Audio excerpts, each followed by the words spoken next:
जय हिंद साथियों। आवाज जितने लोग हैं उससे कम है। जय हिंद साथियों।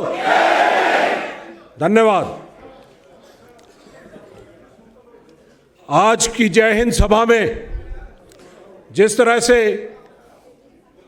पूर्व सैनिकों का और कांग्रेस के और आम जन का जिस तरह से सैलाब उमड़ा है, उसको एक सैनिक का सलाम। आज जय हिंद।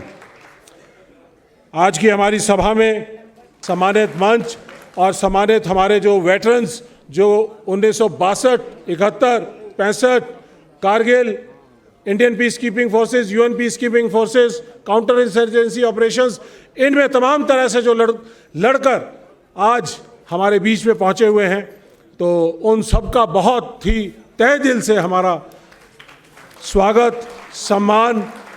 कांग्रेस की रीढ़ की हड्डी, कांग्रेस के वर्कर्स, हमारे बहुत से नेता जो नीचे बैठे हैं, वर्कर्स, कांग्रेस के रीढ़ की हड्डी, जो राहुल जी जिस तरह से कहते हैं बब्बर शेर और बब्बर शेरनिया, आपका बहुत बहुत इस जय हिंद सभा के अंदर बहुत बहुत स्वागत। सभी साथियों का बहुत बहुत स्वागत। सभी लोग समुचित तौर पे आ गए हैं, तो सबका बहुत बहुत स्वागत।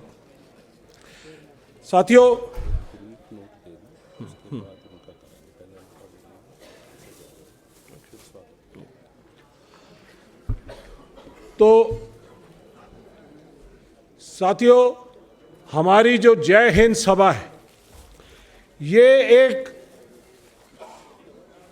हमारे भारतीय सैनिकों के शौर्य, वीरता, पराक्रम और अदम्य साहस जो उन्होंने दिखाया है इस ऑपरेशन सिंदूर के दौरान।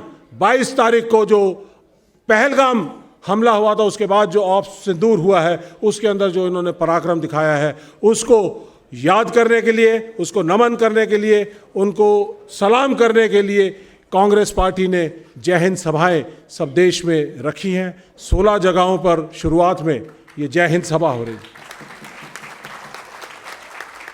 और कांग्रेस पार्टी ने इसके लिए एक स्लोगन भी दिया, सैनिकों के सम्मान में कांग्रेस सदा मैदान में।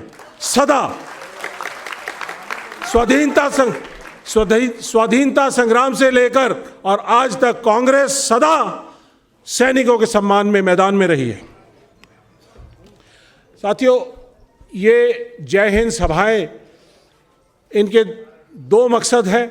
एक मकसद कि सभी सैनिकों को, पूर्व सैनिकों को, उनकी कुर्बानियों को, उनके परिवारों ने जो कुर्बानियां दी हैं, जो वीर नारियां हमारी, उन सबको सम्मानित करने का प्रोग्राम है। दूसरा, इसके साथ साथ जो हमारे देश के जो आज के हालात हैं, उनके बारे में भी चर्चा करने की ज़रूरत है कि कैसे ये नरसंहार हुआ, ऑपरेशन सिंदूर हुआ, सीज फायर हुआ, उसके बाद तमाम तरह से हमें लोगों के बीच में जाने की ज़रूरत है।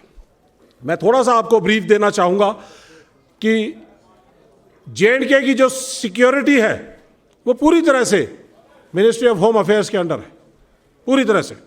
और ये जो जहाँ पहलगाम, श्रीनगर, बारामूला, अवंतीपुर, सोपोर, ये सारे जो इलाके हैं, उनमें पूरी तरह से पैरामिलिट्री है, फौज नहीं है। फौज हम मोटे तौर पे कह देते हैं, लेकिन फौज नहीं है। तो पूरी तरह से जिम्मेदारी मिनिस्ट्री ऑफ होम की है। इंटेलिजेंस देने की जिम्मेदारी भी पूरी तरह से मिनिस्ट्री ऑफ होम की है। IB की, रॉ की, ये सब मिनिस्ट्री ऑफ होम के अंडर है। और उसके बावजूद इस तरह का इंसिडेंट हो जाता है। और एक छोटा सा और आपको इतिहास में जाने की ज़रूरत है। 6, 7, 8 अप्रैल को, कुछ दिन पहले ही सिक्योरिटी का रिव्यू हुआ। मिनिस्ट्री ऑफ होम ने रिव्यू किया, पाया कि सब कुछ ठीक ठाक है। होम मिनिस्टर ने कहा सब कुछ ठीक है। 17 अप्रैल को प्रधानमंत्री जी का वहाँ पर दौरा था, जिसको सिक्योरिटी कारणों की वजह से कैंसिल कर दिया गया। और उसके बाद 5 दिन बाद पहलगाम का बैसरन वैली के अंदर जो नरसंहार हुआ, वो 5 दिन बाद हुआ है। तो कहीं ना कहीं बहुत ही बड़ी एक सिक्योरिटी इंटेलिजेंस फेलियर रही है कि हमने, यहाँ बहुत सारे सैनिक बैठे हैं। 40 साल का जो आतंकवादी घटनाओं का जो इतिहास है J&K का, और हमारा 28 साल का, मेरा और बहुत सारे साथियों का जो अपना एक्सपीरियंस है। आतंकवादी आते हैं, जितनी जल्दी आते हैं वारदात करते हैं और एकदम भाग जाते हैं अपना सेफ रास्ता ढूंढकर, लेकिन 40 मिनट तक नरसंहार होता रहा। वहाँ पे कोई पुलिस पोस्ट नहीं, कोई पिकेट नहीं, कोई सिक्योरिटी नहीं, कोई सिस्टम नहीं, 40 मिनट तक होता रहा। और हम हिमांशी नारवाल से मिले, लेफ्टिनेंट नरवाल की जो पत्नी है, जिसकी फ़ोटोज़ बहुत ज़्यादा वायरल हुई। राहुल गांधी जी गए, राहुल गांधी जी कई परिवारों के पास गए, और राहुल गांधी जी गए तो ये भी बताया उन्होंने कि तकरीबन 1 घंटा 10 मिनट तक लेफ्टिनेंट नरवाल की सांसें चल रही थी। अगर ये सिस्टम उनका एवैक्यूएशन का होता, इसी तरह से बहुत सारे ऐसे लोग थे जिनकी जानें बच सकती थी। तो साथियों, ये लेखा जोखा लेने का समय है। जहां तक बात है, जब ये हमला हुआ, कांग्रेस पार्टी ने तुरंत कांग्रेस वर्किंग कमेटी की मीटिंग बुलाकर ये कहा, एक रेजोल्यूशन किया कि हम भारतीय सेनाओं के साथ हैं, भारतीय सरकार के साथ हैं, इस आतंकवाद को मुंह तोड़ जवाब देने के लिए जो इनके आका कहीं भी बैठे हैं, देश में विदेश में, हमें उनको मुंह तोड़ जवाब देने की ज़रूरत है। और कांग्रेस पार्टी एक मुश्त, इंडिया गठबंधन, ऑपोजिशन, सब एक साथ था। उन्होंने कहा जो आप कार्रवाई करोगे उसके साथ कांग्रेस पार्टी है, ऑपोजिशन है। तो ऐसा एक मंजर हमने देखा कि पूरे देश में 146 करोड़ लोग, ऑपोजिशन पार्टीज, सरकार, भारतीय सेना, सब एकजुट थे कि इस आतंकवाद का बदला लेना जरूरी है। आतंकवाद के बदले के लिए ऑप सिंदूर लॉन्च किया गया, बहुत अच्छा काम किया गया। और जो किसी भी लड़ाई के 2 उद्देश्य होते हैं, एक मिलिट्री ऑब्जेक्टिव और एक पॉलिटिकल ऑब्जेक्टिव। मिलिट्री ऑब्जेक्टिव जो हमारी भारतीय सेनाओं को 6 और 7 की रात को दिया गया, उसको उन्होंने बखूबी अंजाम किया। मैं सलाम करना चाहता हूं कि उन्होंने 9 टारगेट पूरी तरह से ध्वस्त कर दिया। जो 9 टेररिस्ट ट्रेनिंग कैंप से उनको ध्वस्त करने का काम किया, लेकिन वहां पर 150 से ज्यादा ट्रेनिंग कैंप हैं, लॉन्चिंग पैड हैं, स्टेजिंग एरियाज हैं, जिनकी जानकारी भारतीय सेनाओं को है। तो अगर हमारी भारतीय सरकार सेना को वो ऑब्जेक्टिव भी देती, तो सेना उन ऑब्जेक्टिव को भी पूरी तरह से हासिल करती और उनको निस्तेनाबूद कर देती। लेकिन यहां पे एक जो बात जो दिल में जो टीस की तरह लगती है, वो ये है कि जब ऑपरेशन शुरू हो रहा था, हमारे सेनाएं पाकिस्तान के साथ आंखों से आंखें लड़ाकर लड़ाई लड़ रही थी, उस समय हमारे एक्सटर्नल अफेयर मिनिस्टर वो पाकिस्तान के अपने काउंटर पार्ट से बात कर रहे थे, कह रहे थे कि हम लोग टेररिस्ट कैंपों को उड़ा रहे हैं, आप और आपकी मिलिट्री दूर रहे। ऐसा हमने नहीं देखा कभी कि अपनी लड़ाई के लिए हम जा रहे हैं और देश की सरकार का एक नुमाइंदा वहां पर बात कर रहा है और कहता है कि हम आ रहे हैं, और उसके आने की वजह से कितना बड़ा हमारा क्या पता क्या नुकसान हुआ क्या नहीं हुआ, यह जानने की जरूरत है।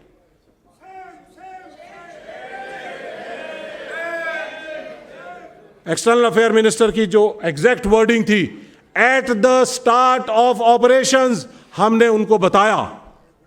तो इसका मतलब आपने अपने देश की सेनाओं के ऑपरेशंस की, सीक्रेसी की, सरप्राइज की, डिसेप्शन की, हर चीज की इतला उनको दे दी, और उनके रडार, उनका इलेक्ट्रोमैग्नेटिक सिस्टम, उनके आर्टिलरी गन, उनकी मिसाइलें सब हमारी तरफ तन चुकी थी। उसके बाद भी हमारी सेनाओं ने जो पराक्रमी काम किया है, उनके ठिकानों को सक्सेसफुली ध्वस्त किया है, तो यह हमारे देश की भारतीय सेनाओं की बहुत बड़ी जीत है। लेकिन उसके बाद सेनाएं लड़ रही थी, आगे जा रही थी। उसके बाद 10 तारीख को सुबह जब ब्रीफिंग होती है मिनिस्ट्री ऑफ फाइनेंस और मिनिस्ट्री ऑफ फॉरेन अफेयर्स और डिफेंस मिनिस्ट्री की, तो उसके अंदर अपबीट मूड था, पूरा देश चाहता था कि कुछ करके दिखाएंगे। कई गोदी मीडिया के चैनलों ने तो किसी ने इस्लामाबाद, लाहौर और किसी ने कराची तक पहुंच गए थे, लेकिन भारतीय सेनाएं तैयार थी, पहुंचने की ताकत रखती थी। लेकिन उनके पांव खींचने का काम हमारी सरकार ने फिर दोबारा से किया, एक और धोखा किया कि जब देश की सेनाएं तैयार थी, देश तैयार था, सब ऑपोजिशन तैयार थी, सरकार तैयार थी, तो फिर यूएस स्पॉन्सर्ड सीज फायर को क्यों एक्सेप्ट किया गया, यह हमारे देश की जनता जानना चाहती है। तो साथियों, अगर 1971 में हमारी इंदिरा जी और फील्ड मार्शल सैम मानेकशॉ की जोड़ी 1971 में पाकिस्तान के 2 टुकड़े करने की ताकत रखती थी, तो आज 54 साल बाद हमारे पास अपनी सैटेलाइट है, अपने परमाणु हथियार है, हमारे पास अपनी मिसाइलें हैं, अपने एयरक्राफ्ट्स हैं, अपने टैंक हैं, अपने सब कुछ है। तो 54 साल बाद आज हमारी सेनाएं ताकत रखती थी कि हम पाकिस्तान के कई टुकड़े कर सकते थे, लेकिन उनको रोक दिया गया इस सीज फायर के नाम पर, जिसके अंदर पाकिस्तान और इंडिया को एक पलड़े में तोल दिया गया। ये मोदी जी को मंजूर होगा, लेकिन भारतीय सेनाओं को, हमें और आपको मंजूर नहीं है कि हम पाकिस्तान के बराबर तोले जाएं।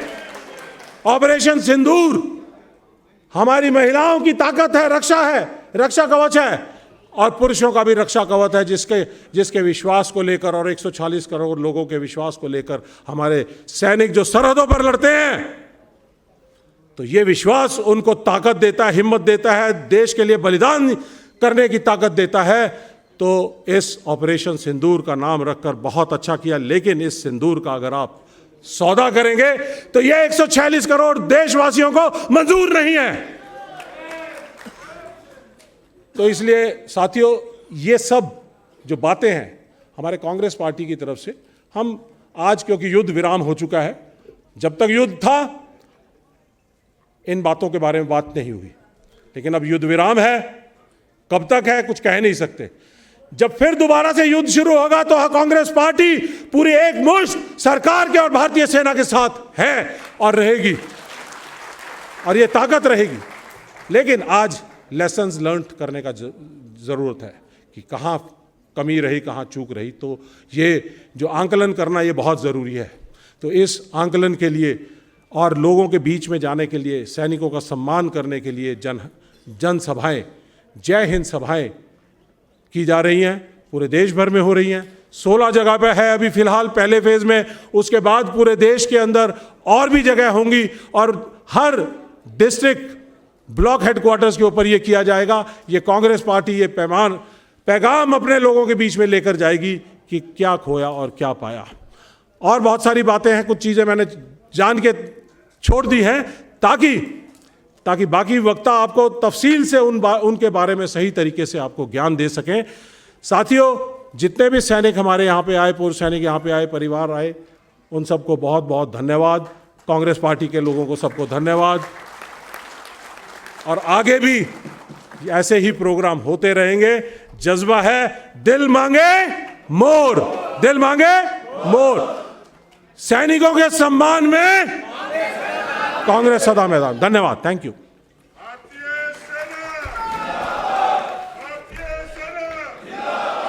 Thank you colonel Rohit Chaudhary ji. आपने ब्रीफ किया कि किस लिए भारतीय सेना के सम्मान में कांग्रेस पार्टी किस तरह से ये जय हिंद सभाएं कर रही है। भारतीय सेना, भारतीय